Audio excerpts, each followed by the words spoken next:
I'm going to get down to brass tacks, and I'm going to make it very crystal clear, and I'm going to unwrap this as simple as a piece of Wrigley spearmint gum in the plain foil wrapper with the little serrated edges to it, because it is that simple. When God says something, thou shalt not, and God says this is not right, what does society do?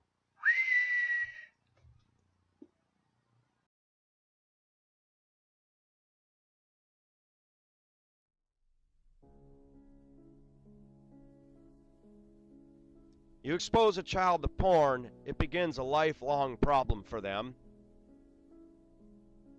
And my grandpa had porno stored in his den, and it was funny growing up watching our family say Grandpa was such a good man, and it's funny.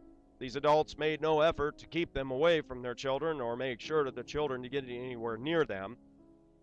Pornography is bad.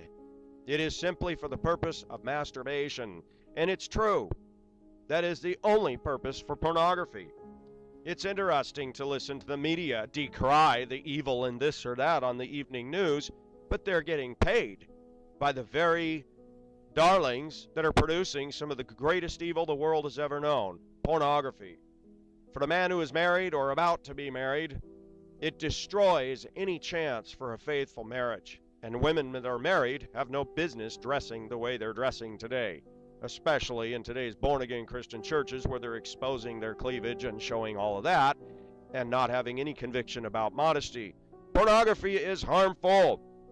And to all the women that are making money, making a living, justifying it, saying, oh, I got to take care of my children, you're contributing to struggles and problems that you have no idea, and maybe you don't care. You're so hardened and callous you don't give a damn.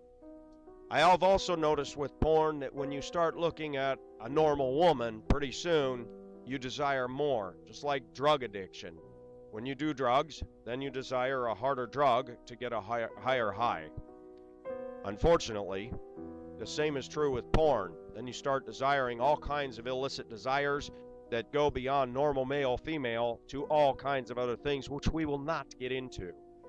We have drifted so far from the standard that when we stop and take a look at it, we need an Ezra epiphany where the reading of the word, the scroll was opened and it was read, and people started grieving and crying and becoming aware of how far they have drifted from a holy, righteous God. Confess your sins to God and allow Him to cleanse you and be real with Him. And can I tell you something? If I really were to submit to God on this, I would have to get all those pictures out of there. We say in the Bible there must not even be a hint of sexual immorality, and yet we'll watch that. How is it that we as Christians pull that off? All those pictures I put on there, what are those women like personality-wise? There's a word that comes to my mind, but it's not an appropriate one for the internet. Fecal matters. Nicer way of saying it. Homosexuality's fun! That's the message Satan is shouting. And we're headed there in America right now. Don't believe for 1 minute the lies of the lesbian and gay and transsexual, transgender, cross-dressing community. It is a lie. When are we going to learn to come out from them, my people, that we share not in their sins? Do you know that those images are burned on our mind and we don't forget them? If something's causing us to sin, we need to stop it, right? It says, but God will, with the temptation, provide a way of escape. Anytime you let something take you away from loving Jesus, that's evil. Stop feeding the pig. You put slop down, the pigs are going to come running to the trough, and we put slop down every time we look at porn or have a picture on our screensaver of a scantily clad woman. You're feeding the pig.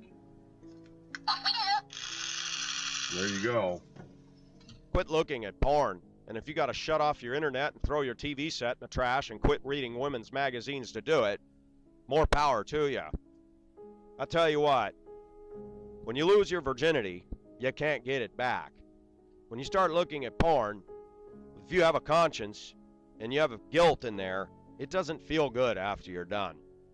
I'd rather have a pure mind. I really would. Sometimes you have to get so far down the road to see how repulsive something is to finally wake up and go, okay, this is gross. We live in a world where Christians aren't being convicted about their own actions. The porn industry is driven by Satan. Pornography is of the devil. It's a fleshly thing. It is against God. And because we imbibe in it, it's causing people to soften their stance on sin. What would it be like if all my viewers were in a church building and we all lived in the same town and you guys hired me to be the preacher? Well, that would be a big start, because then I'd have accountability. Then I could have all of you guys put a filter on my internet right in the office that I work from, that you guys could hold me accountable. You see, we got a lot of problems today. We don't hold each other accountable. We're supposed to do it all by ourselves. We can't do it all by ourselves. I've often told myself that if I could get victory over the sexual struggle I have, I could be a mighty warrior for God.